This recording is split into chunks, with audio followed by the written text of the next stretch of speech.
the whole style of German football changed under the Nazis.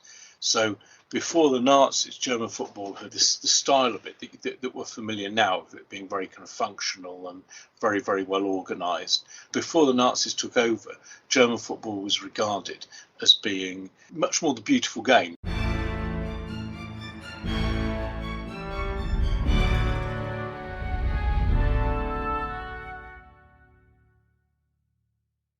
Hello and welcome to this week's pod, when I'm speaking to Alex Gerlis, the best-selling author of espionage thrillers.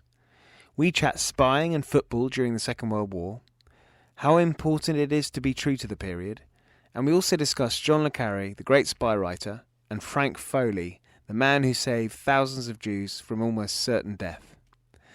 Alex is the author of Agent in Berlin and the most recent Agent in Peril, which has just been published.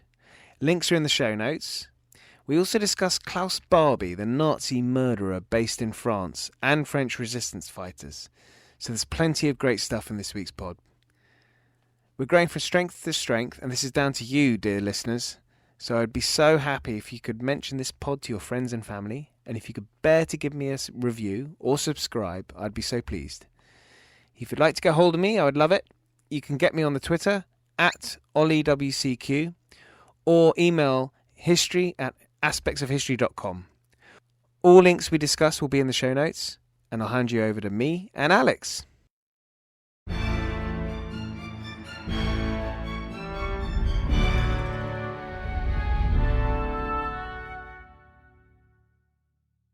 Alex Gerlis, welcome to the podcast. Thank you. So Alex, thanks so much for joining me on this, and I wanted to start by just introducing the series that we're here to talk about, which is the Wolfpack series, and the first of which is Agent in Berlin, and then you've got Agent in Peril that's just about to come out. If you just want to introduce that series, and then we can talk a little bit about some of your other series as well, which I'm also very interested in. Sure. So the Wolfpack series starts with Barney Allen, or as a new recruit to MI6. He's in his kind of 30s, 40s, so he's joined at a later age than one would have done, but he was looking for a new job and through the old school network, which is something incidentally which kind of peppers the books, because it was like that in those days and possibly to an extent still is. But Barney Allen joins MI6, and one of the jobs that he's given early on is to start an alternative British spy network in Berlin. And that's based on the reality, which certainly was an aspect of MI6 in the 30s and possibly continued a bit after that, which was that the Foreign Office regarded espionage as slightly distasteful. They saw it as dirty work that really wasn't the work of diplomats. And certainly the Foreign Office wouldn't have fully approved of espionage against a regime like Germany.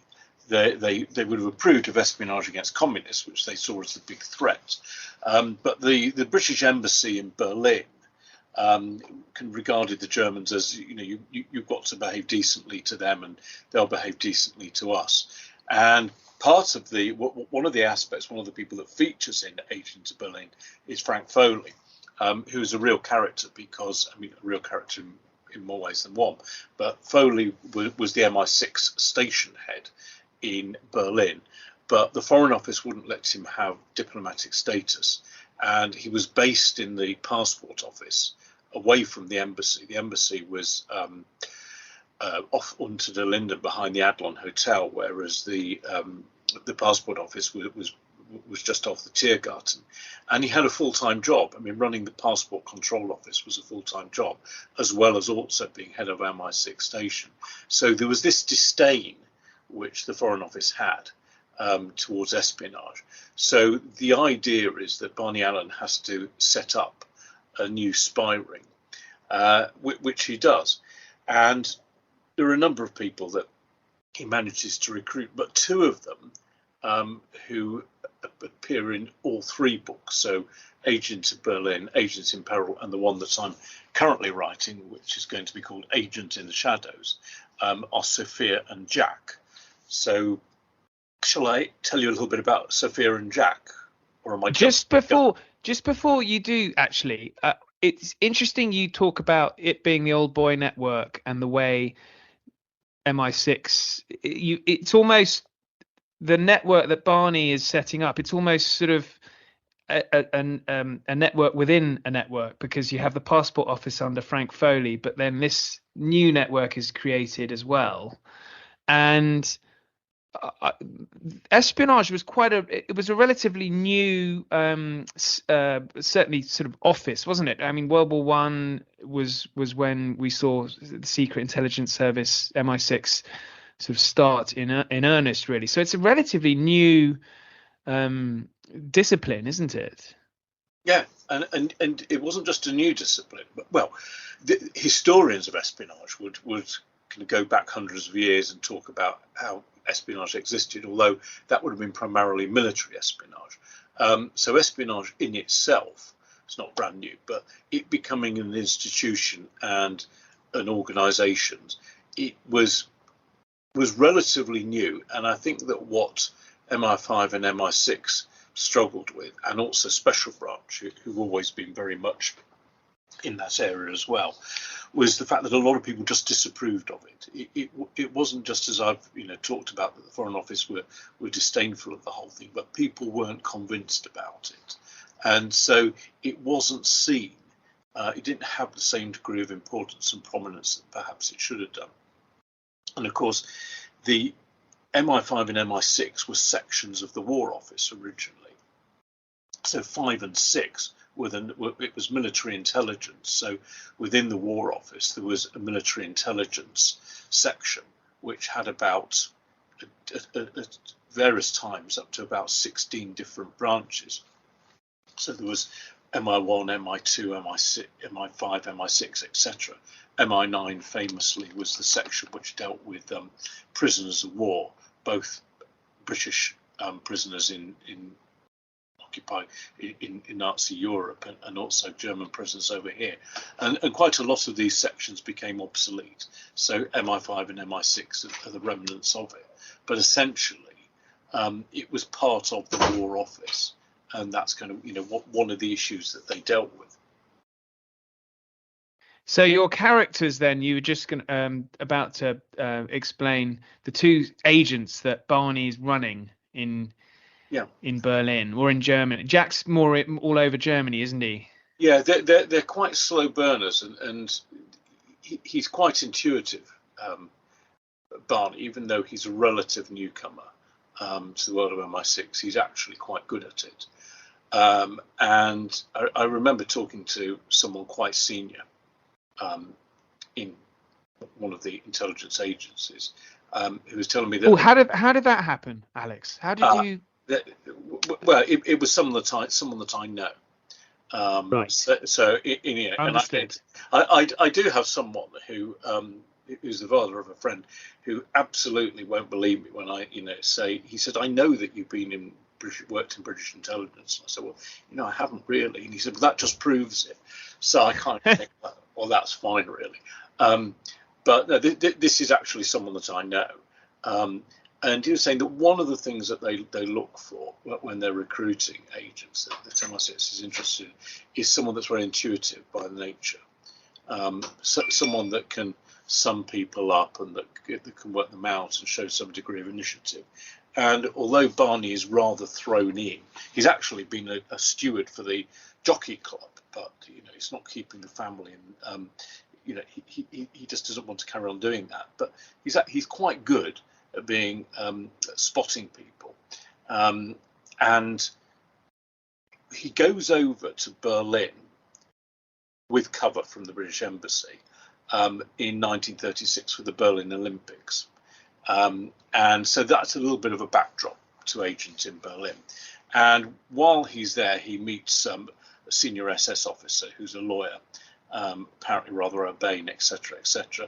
And he's invited around him to dinner, where he meets his wife. And it becomes kind of evident that she's very much not a Nazi through one or two things that she says to him. And he's got his eyes on her as a potential agent. But it's some time, this is 1936, so it's some time, it's well into the war before she's actually recruited.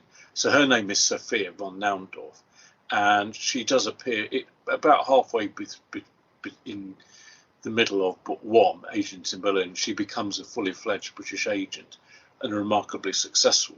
Sophia is not based on anyone. No, I'll tell you what. I'll tell you what happened with. So do you want me to start with the Olympics? Okay. So one of the first missions that Barney Allen goes on is he's sent over to Berlin for the Olympics, and that's thought to be kind of quite a good cover to be there and to look for potential agents. And he's a little bit not quite sure what to do, but being very intuitive, he's got his eyes open, and he picks up a couple of what turn out to be successful agents.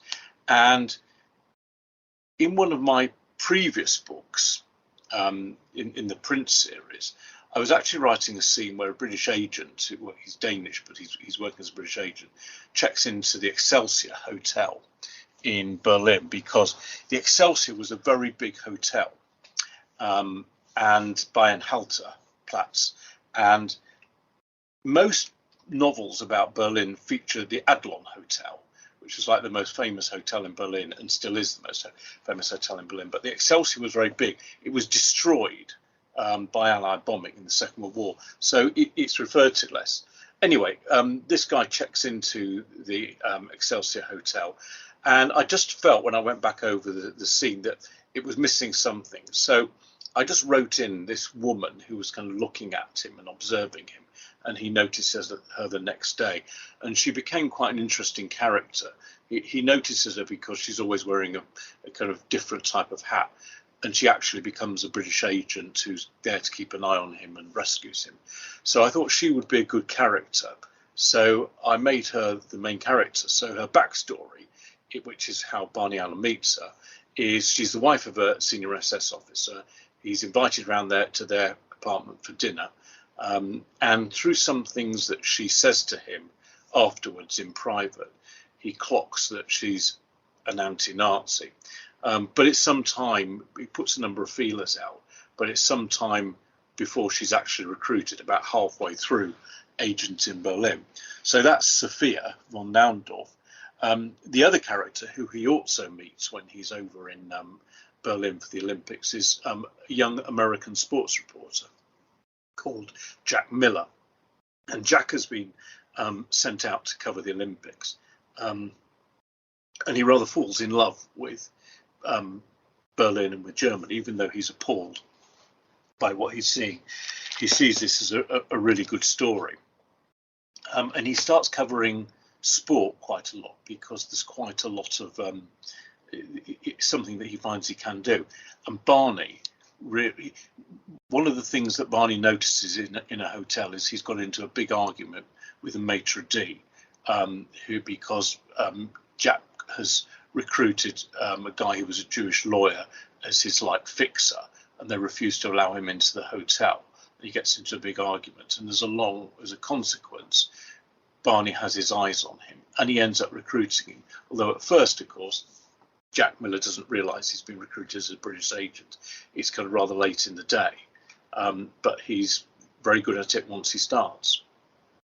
And so what was interesting about Jack is that he is not really familiar with football, at least certainly not football in Europe. But he falls in love with that as well as falling in love with Berlin, doesn't he?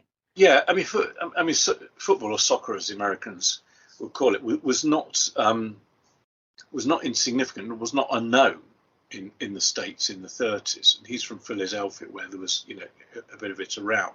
But what is critical, and I got being a football fan, it was fascinating to kind of read into it, was the structure of German football was perfect as an excuse to move around Germany. And so Hamburg, which was one of the centres of German football, was perfect place, to go and espionage. The Ruhr cities like Gelsenkirchen and Essen and places like that all had the big football teams. Schalke, which is based in Gelsenkirchen, was the football team in Germany in the late 30s. So it gives him an excuse to move around. But also Barney has got him these various commissions from regional papers in Britain.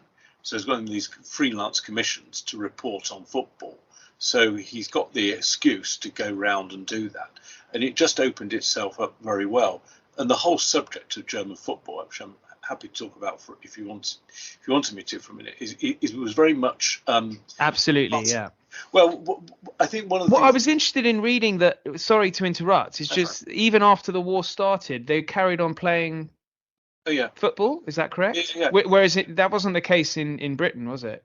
Well, there was wartime football in Britain, but it was there were wartime football leagues, but it was very diminished. It wasn't the same. There were a lot of guest appearances, so it's not counted. If you look back on the records, it's not. The teams didn't really have the same. They had different players and a lot of guest players. The team I support, Grimsby Town, had some very famous players playing for them because of the RAF and the Royal Navy connections that the town had. So you're right, but in Germany they saw it much more as a way of imposing the will of the regime, if you like, on people. So the Germans took sport very seriously during the war, and they saw it as a propaganda tool, but also as a way of getting over, if you like, their the whole philosophy about strength and about working hard and being very manly game. So much so that people say that the whole style of German football changed under the Nazis.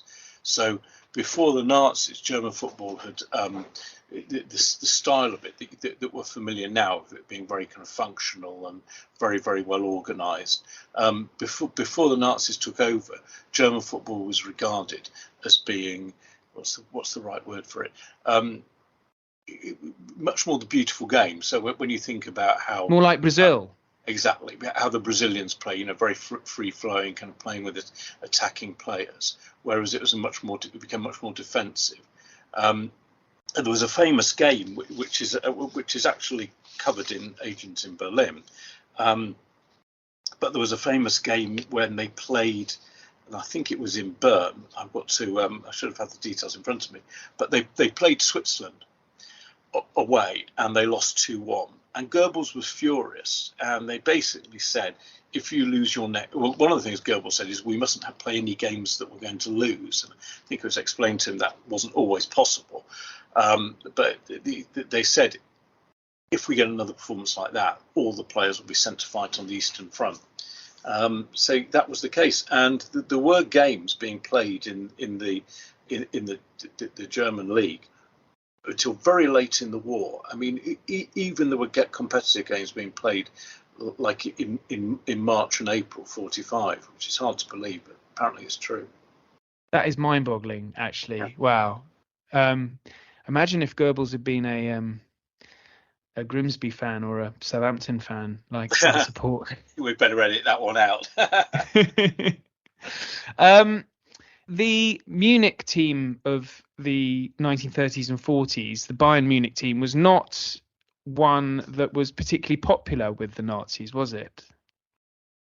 Not in the early 30s. No, I mean it's funny because Bayern Munich has something of a reputation of being, if you like, the epitome of German football, and very well organised, etc., etc. And of course, with Munich being where the Nazi movement started, so I think people have always assumed that the club kind of reflects that in some ways, but in fact, it wasn't. And in the early 30s, around the time that the Nazis came to power, so around about 33, I think the owner, I think the chairman was Jewish, and one of the coaches were Jewish, and a couple of the players were Jewish, and I think the coach and the players went to Switzerland, and apparently when Bayern were playing somewhere in Switzerland, they actually made a point of going to visit them, which didn't go down very well.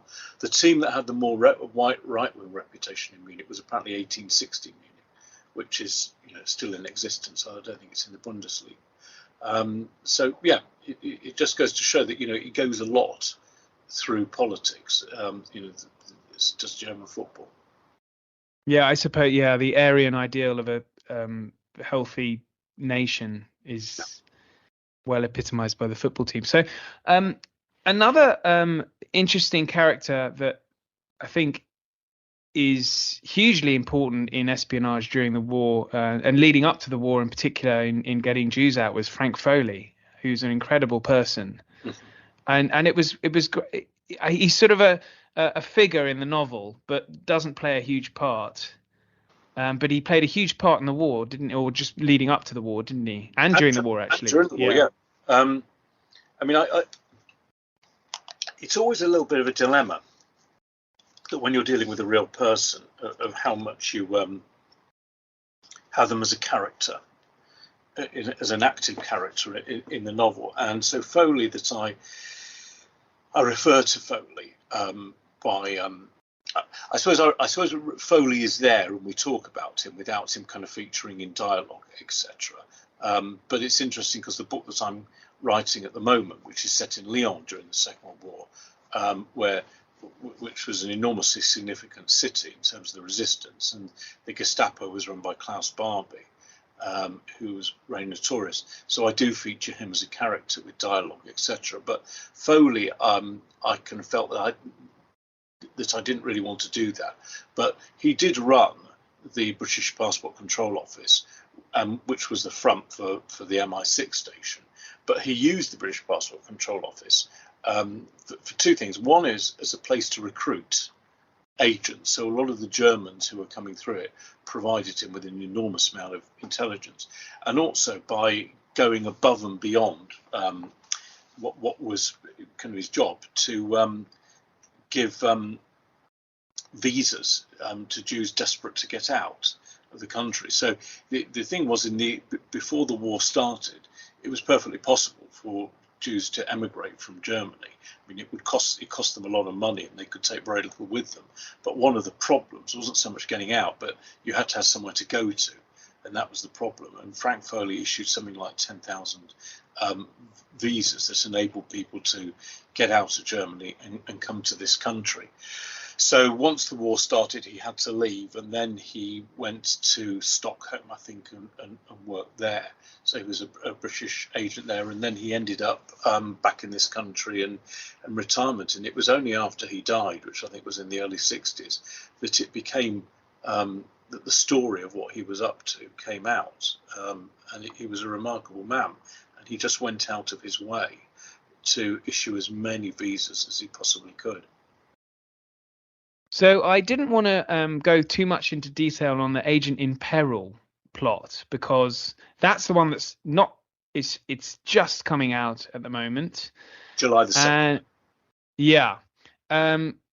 But we have Barney's network, and we're moving further east now, aren't we?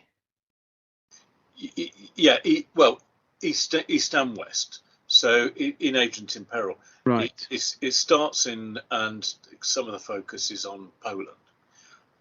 So the key in all of my novels, I look for a particular kind of piece of history of the Second World War. It's a military operation or some aspect of it. I kind of start with that and build the plot around it.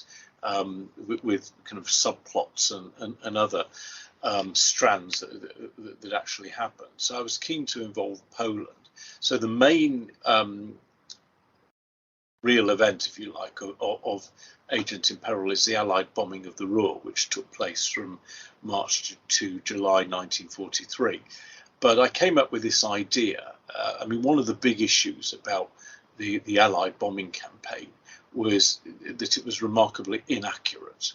They just didn't have the technology in those days to be very accurate, and hence one of the things that the British did was they went for what's known as carpet bombing. So it was really very, very difficult to, if you imagine a factory, even a great big factory, it was very difficult for a Lancaster bomber, way up in the sky, often at night, to hit the factory. So that's why the RAF went in for big bombing raids, and they would essentially seek to kind of flatten that part of a town or a city and hope that they'd get the factory. The Germans, the American Air Force went more for targeted bombing, and they did a lot of daylight bombing. So there was a big difference between the two. But I came up with this idea, and this, of course, is complete fiction, that a Jewish scientist from Poznan, but who's in the Warsaw Ghetto, had been working on before the war a device which would enable bombs to be launched far more accurately. And he's got all the data with him, plus some of the equipment, but he's hiding in the Warsaw Ghetto, manages to get the message out. British intelligence are interested. So the guy escapes through Poland into Slovakia, ends up in Austria, and then Sophia kind of escorts him, if you like, from Vienna into Switzerland, and he starts working for the British. So that's the plot of Agent in Peril. So it kind of takes us from Poland into Switzerland, and then in the Ruhr. And so you've rattled off a few cities there, but one thing that I really enjoyed about Agent in Berlin, and I'm sure it continues in Agent in Peril, is your descriptions of all the cities, sort of life during that time and the cities themselves. And I know you've got, just before we started, I could see you had some maps in your hand, and I'm looking at a huge map behind you. How much research do you do on the cities that you're writing about? In almost every case, there are one or two exceptions, but in pretty much every case, if I feature a city, I've been there, or I make a point of going there. Not every single one. So I was very keen to get. I felt I couldn't write the book I'm currently writing without visiting Lyon, which I'd not been to, other than driving through it by mistake about 20 years ago. So I went to Lyon, about halfway through writing the book, but early enough. So I do try and visit them, although that's a whole another area, because if you visit a city in 2022, how much of a reflection is that on what the place was like in 1942? So even though you look at a lot of European cities, Berlin and Warsaw were destroyed pretty much, so it didn't look the same. But if you look at cities like, Vienna, the centre of Vienna, for instance, was relatively unscathed. Paris was, of course, notoriously unscathed because Van Scholwitz refused to destroy the city when Hitler ordered him. So you do look at London. I know, if someone was visiting London now, it would be a very different city than it would have been before. So you have to bear that in mind. But it's still very useful to go to a place. You can get some kind of sense of distances and some feel of what the place is like. But I rely a lot on contemporary maps. So I've got one here, for instance, which is an original map that cost me quite a lot of money, but it's a street map of Berlin from about 1940. So is that an original street map? It's an original, yeah. I got it quite some time ago, and it wasn't cheap, but it's absolutely invaluable. And I've got a few street maps of Germany. The RAF produced these street maps of the Ruhr cities. So there's a series of about a dozen of them, which a company has reproduced them in the UK, and I've got those. They're very useful because you've got details on them, like the original names. Almost, particularly in Germany, a vast number of street names changed. The Nazis changed a lot of street names because of people that were streets that were named after undesirables, like liberals or socialists or Jews, or people they simply didn't approve of. Adolf Hitler Platz there was one in every town and city, as you can imagine. And then, of course, after the war, they changed them again. So you can't rely on contemporary maps. For Germany, you have to rely on maps from them. And I also use I've got a collection of Baedekers, the guidebooks from the 30s. So I've got France and Germany and Switzerland, and I use those an awful lot. I mean, of course, you can always say, well, do you need to be so accurate in terms of the names of hotels or restaurants or parks or squares or roads? And the answer is you don't, because you're writing fiction. So if you're writing fiction, you can legitimately make anything up. But I just take the view that if I go out of my way to be as accurate as possible, then somehow it makes the book more authentic and the book more credible.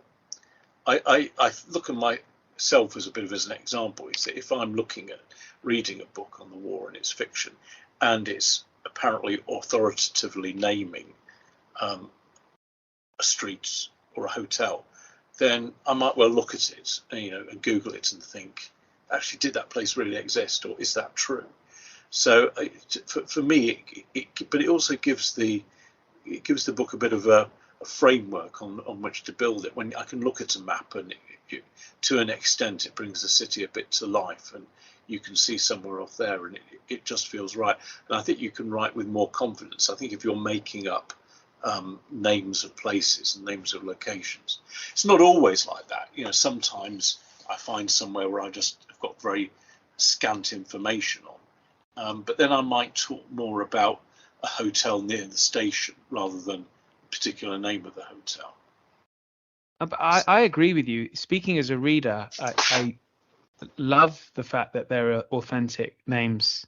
It does certainly make it more real, because I think that's what we're all wanting when we're reading books that are set in the past, is to get as close to the past as possible. And if you have the legitimate names, it certainly works. I think what you're doing with as a reader is you want to be taken into that world.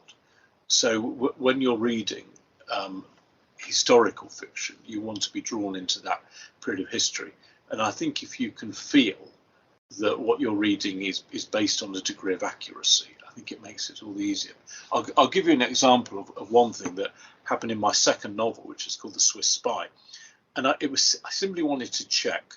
In those days, in 1939, the main airport in London was Croydon.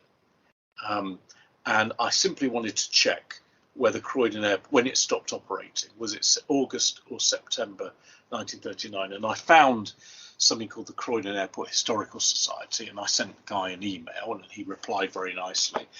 And I effectively said, when did civilian flights stop?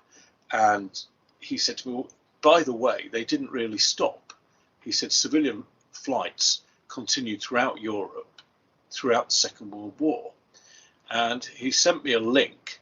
Are they flying to Lisbon and places like that then? What it was so British flights, particularly Lufthansa, which in those days was Luft and then Hans was the second word. As long as you were either the airport you were flying from or the airport you were flying to was in a neutral country, the flights were tolerated and happened. So what happened was that the KLM had a fleet of 12 DC-3s, which brought the Dutch government and the Dutch royal family and the Dutch gold to London. And then the KLM planes went to Bristol, Whitchurch Airport, which no longer exists, and they became BOAC. And they flew on the route from Bristol to Lisbon, which was a daily route and quite a famous route. Lufthansa were flying all over Europe. The Swiss airline was flying all over Europe, as you can imagine. So it's quite interesting, that you had all these routes. And I've used it a lot in my books. And I always suspect, because I mentioned it at the end, that people might think, well, that's ridiculous. But it's not. It's all true. And it does open something up. And I do have a Lufthansa timetable from the war, which is, you can work out how long a flight took and where it went. And it just opens up a whole storyline and just kind of gives you something to work with. That's amazing. So you've mentioned Agent in the Shadows, which is set in Lyon. So we're going to get Are we going to get the French resistance more involved in the series? A lot more, because Lyon, for much of the war, was the centre of the French resistance.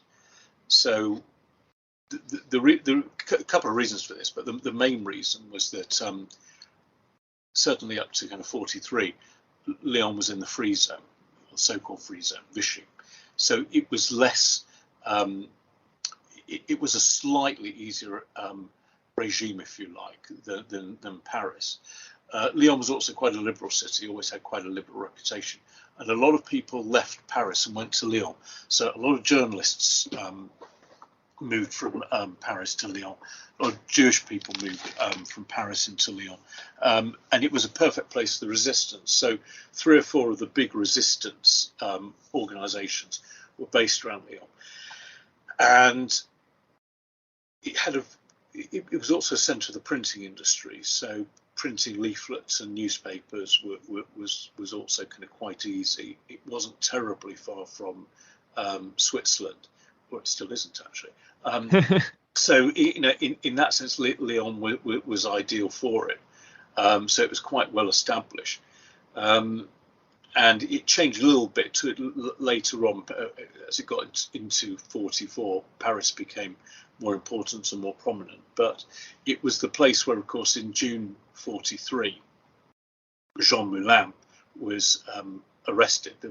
Moulin was no one actually knew who Jean Moulin was until he was caught, but he'd been a fairly prominent prefect in France and then had disappeared.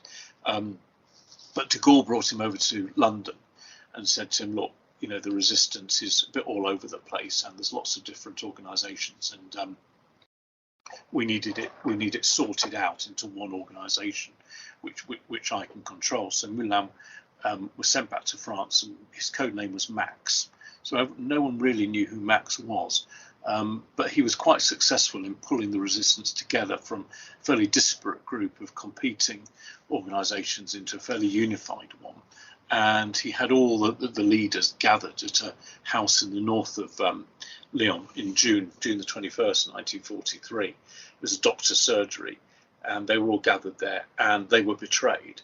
And the Gestapo raided, Klaus Barbie was there, raided it, and they caught them.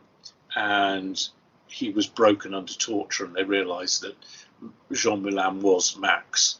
But he ended up in a coma and died a couple of weeks later. Now, Klaus Barbie, some of our listeners may not be familiar with him. He's this. Can you just explain a little bit about who he was? Yeah, Klaus Barbie was relatively young in the war. Actually, he was in his when he went to Lyon. He was in his late 20s. He'd been a Gestapo officer in Amsterdam, and then he was sent to France, and he was in Dijon. Then he went to Lyon, which, as I said, was a centre of resistance, so it needed sorted out. And he became known. He was very brutal. He was very effective, and he became known as the Butcher of Lyon. But after the war, he disappeared, and it turned out that he'd been tolerated, as were a lot of Nazi war criminals, by the Americans, who, as soon as the war ended, saw the Nazis as less of a problem, and the threat was communism. So they tolerated a lot of people who they thought would be helpful for them. And it took a long time before Barbie was brought to justice, which he eventually was. He was taken. He was arrested. He was taken to France, and he went on trial in Lyon. I think it was. Did the 90s? No, it was earlier than that. It was. I'm thinking 83. I need to double check it. But he was put on trial. So at the Palais de Justice which is on the banks of the Saône, it was a very famous and beautiful court building, and it was a very important trial. And interestingly, the Gestapo prison in Lyon was a place called Fort Montluc, which was an old French military prison that the Gestapo had taken over, and it's where they tortured and murdered hundreds of prisoners. It's when Jean Moulin was taken the night he was arrested and tortured, and they symbolically kept Barbie there for a couple of days, but then he had his trial, and he was sentenced to life in prison. And he didn't last. I think he lasted about 5 or 6 years before he died of cancer. I think it was. But perhaps the most notorious Gestapo officer in the whole of occupied France, and a man who really escaped justice until it was kind of very, very late in the day. Yeah, it's mind-boggling, that whole hunt for Nazis after the war, or lack of it, I guess. Was talking to Giles Milton on the pod a couple of weeks ago, talking about how it wasn't really taken that seriously in Berlin in the immediate aftermath of the war. It's, one thinks now, if anyone says anything on social media, they're hunted down mercilessly. I know. It was for a couple of reasons.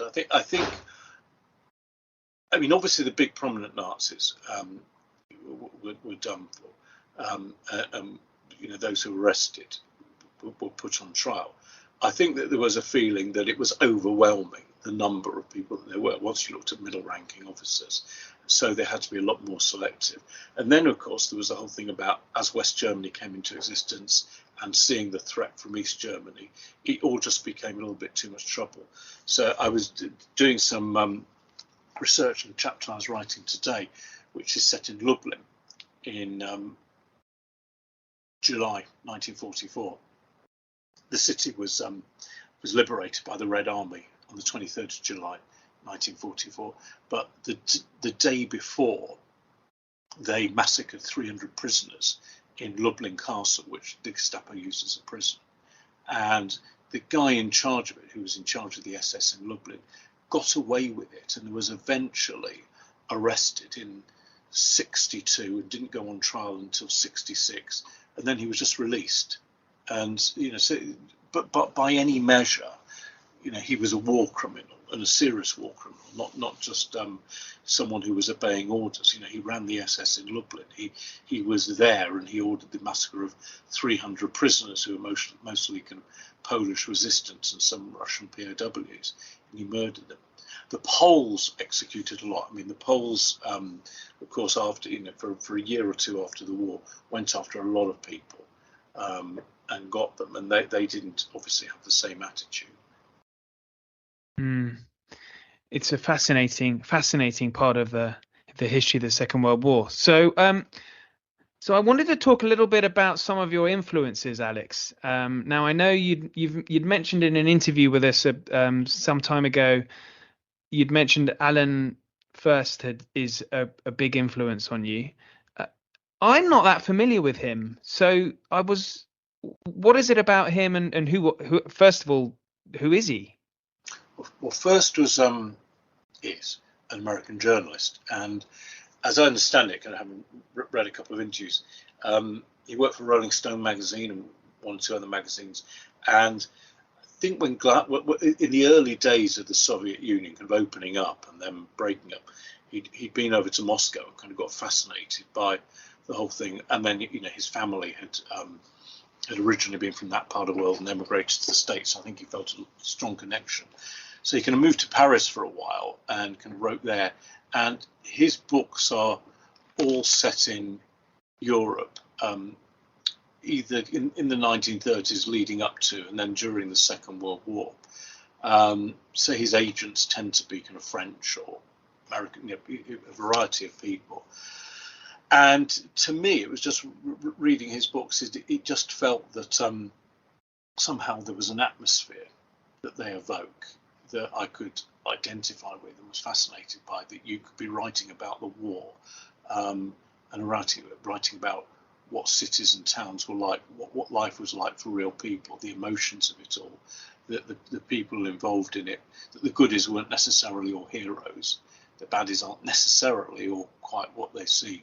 And I think that's been quite influential, that you could do that, and also to write about the war in a way that isn't necessarily just about military campaigns, as important as they are, that you sometimes use those as a backdrop, that you use the course of the war and how things are going as a backdrop, but they're also a canvas on which you can kind of paint someone's a story about someone as they're moving around and the relationships that they have as well. I think that, and so I've always found Alan First has written a lot of books. Some of the earlier ones in particular have been like The World at Night. Has just been remarkable. I would strongly recommend him, anyone who hasn't read them. I'll put a link in the show notes. You mentioned the atmosphere there, and that just occurred to me because when reading Agent in Berlin, there was a line you'd included, and there is an atmosphere, particularly by describing the city as it was, but there is an atmosphere as well, of these agents who are all working in a city that is, well, it's run by Nazis, so they are the enemy within. And there was a line that you mentioned about Sunday being a less stressful day than any other day in the week, which that made quite good sense to me. With Sunday was a day off and everyone's going for coffee and cake, and then you can just sort of it feels more relaxing for an agent within the city. It's a nice touch, I thought. Yeah, I think what you try to do is, and it's not always very easy, but you try and paint some kind of picture of what life was like, and it wasn't always about fighting and the war, although that was clearly omnipresent. I mean, one of the big things I used a lot. There's a very good book by William Shirer. I don't know if you can. I mean, William Shirer, of course, is best known for his book about the rise and fall of the Third Reich. But he was an American journalist based in Berlin, and I'm looking at it now. He wrote a book called Berlin Diary, 1939 to 1941. I'll link that in as well. Yeah, and because of course, 41 being Pearl Harbor in December 41, which is also referred to in Agent in Berlin. So America the United States was neutral until December 41, so he was able to operate as a journalist. And it's a fascinating book because of the detail that there was. And then sometimes you're kind of slightly caught by surprise when you see that they kind of went to the theatre or they went out for a meal or to a cafe or they had friends around, and you think, hang on, there was a war on, but there was also that side of it as well. And the rations, I mean, life, even though Germany, certainly up to that stage, was doing well in the war, they were winning, but life was still becoming quite hard for people. Rations hit very badly. It was hard to get hold of fuel for heating. These kind of things which you do try and bring across was very much the reality of war for people. They found that even in the early stages of war, when their troops were being killed, is that one of the things that brought it home for people was the death notices in the paper, and also very subtle wording. Someone might put in a death notice for their son, and just say, beloved son of, and then someone else might say about their sons and say, who died for the Führer, and you kind of read in between the lines, see where people's not so much sympathies lay, but what their emotions were. And I think it's trying to get to that ordinary life. And I've done a couple of when I did my third novel, which was Vienna Spies. I was kind of fortunate enough to interview a couple of people that had lived in Vienna before the war, who eventually became refugees over here. But that was interesting, and to get a sense of what life was like there, and you try and get that across. But at the same time, that you weren't there, you weren't an eyewitness, so you've got to be, and you're still writing fiction, so you can kind of frame it in some way. And Berlin at the time was not particularly well. I was reading this in Roger Morehouse's book First to Fight, when Germany invaded Poland in 1939. That the population in Germany were not exactly wildly enthusiastic about going to war. They had thought they'd seen all these prior invasions that had just been that had just occurred without any extended fighting with the Sudetenland and Austria. They were told, they were told that there wouldn't be a war, because as you say, I mean, Austria was arguably not an invasion. They went in and they were kind of greeted with open arms and everything, but Sudeten likewise, they just went in without any resistance. So all the German propaganda, and it's actually what the Germans believe, is that the Allies, or the British and the French, would cave in, that they wouldn't go to war. So the message had been, there will be no war. So they had some explaining to do in September 39, when suddenly there is a war. And even in the early stages of it, which is the point I was making before, when it was going quite well for Germany, and then, of course, with the Blitzkrieg and sweeping through Western Europe, even then, it became quite hard quite quickly, when you know that people are dying. And if you've got a city like Berlin, which had traditionally been a fairly liberal city, I've read enough books during the war that you do get a sense. I mean, Roger Morehouse wrote an excellent book called Berlin at War, which gives a very good sense of what Berlin was like during the war. And of course, you think it was a totalitarian regime, and it was brutal, and people were spied on, and notoriously children were meant to inform on their parents if they said anything out of order. Notwithstanding all that, people knew who to trust, or they thought they knew how to trust, and people talked to each other. And there might be things like I think Roger talks about it in his book. There might be very coded things like, on a Monday, someone might say to someone, did you have meat for lunch yesterday? Which might be an excuse, someone, and then the response might be, oh, we just can't get hold of it these days, and that might open up a conversation there. But that was definitely an issue, that they weren't supposed to go to war, and they had to try and explain it away, and they never really did. And then, of course, once the impact of the war started to bite in Germany, it became a constant issue. Mm. Well, I think it's captured very well in your novel, so I encourage everyone to get it. Now, we're running a little bit out of time, but I wanted to talk briefly about some of your other influences, partly because you have been described, Alex, as a new Le Carré, which must be a bloody nightmare for any author writing in a similar genre to have that label applied. Particularly because we've got the same agent. Or the same agency, but yeah. Well, yeah. I suppose it's if I was writing a book about wizards, which I'm not, but were I to write a book about wizards, inevitably somewhere along the line, people start comparing books with J.K. Rowling or something like that. So if you're writing in the field of espionage, people might start to make comparisons. Actually, the books are quite different because he's Cold War, and in one of my books, The Berlin Spies, I do get into the Cold War, and I'm looking at a potential new series which might be a bit more. I'm particularly interested in the early Cold War. So they're different types of books actually in the area that they're looking at. I think that's what I would say, but. Fair enough. Do you have a favourite Le Carré? Well, the earlier ones. I think Tinker Tailor Soldier Spy still takes some beating. I think that whole theme of betrayal and the mystery of who is doing the betraying. That's a theme that you never tire of, and he tells it so well. So I think if someone was going to say, which Le Carré should I read, I would say unhesitatingly that one. I suppose The Spy That Came In From the Cold, which was his first one, and also has some of the characters are in common, aren't they, with Tinker Tailor. I think Tinker Tailor was just brilliant.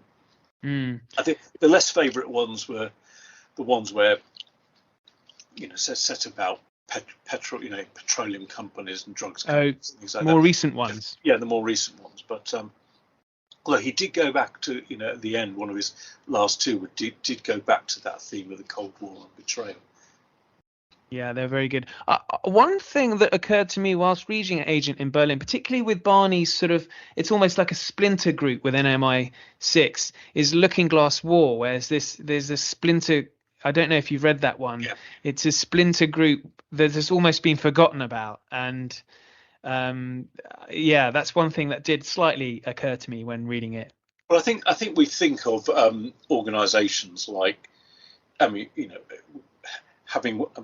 at the BBC, so I'm not going to describe the BBC as like an espionage organisations. But having said that, when you work for a large organisation, there are factions and groups within it, and there are senior people who become mentors to other people, and you might hitch your you might be associated with them for a while, and that's what organisations are like. And particularly at MI6, Michael, my publisher and editor, has a couple of times mentioned, like, have I overdone the old school connection once or twice, too many.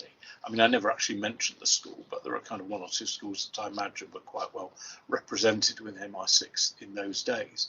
But I think that was very much part of it. There were factions, there were people who disliked people for purely personal reasons, or there were turf wars, that agent is mine, or I'm looking after that part of France, or you leave that alone, or they're jealous of someone coming in who's had run a couple of very successful networks, and they want the funding to do this. So that's what it's like in organisations, isn't it? There's all the kind of office politics that go on, and I don't think an intelligence organisation is immune from that. Probably on the contrary.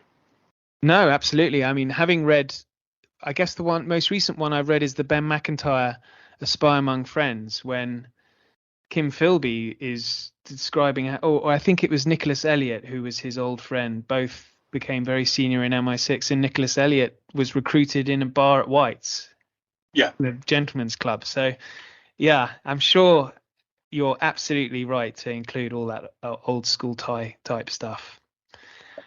Well, look, we're coming to the end of it. We are at the end of it, Alex. Thank you so much for all your time. It's been really interesting hearing all the way how you research it and how you describe it. The atmosphere of being in Berlin during the Second World War, and now with Agent in Peril coming out on the 7th of July. I wish you all the best with that. I'm very excited. In our next issue of the magazine, we've got a piece from you as well with your Polish connection. I won't go into too much detail because I haven't read it yet. But thank you very much for coming on. That's a pleasure. Thank you very much indeed. Thanks for listening. I just want to give a shout out to a couple of my wonderful listeners. Deborah Steen has had a hell of a time recently with multiple knee and back operations, but luckily that's been a dream for her because she's listened to all the podcasts during her recovery. So I do encourage you all to get injured and sit back and listen about history. Also, from the great country of Romania, Ama Sushu, and I hope I got the pronunciation right, I'm sure I haven't. She sent such a lovely message to me on the Twitter. Thanks to all you listeners. You guys do drive me. Thank you and good night.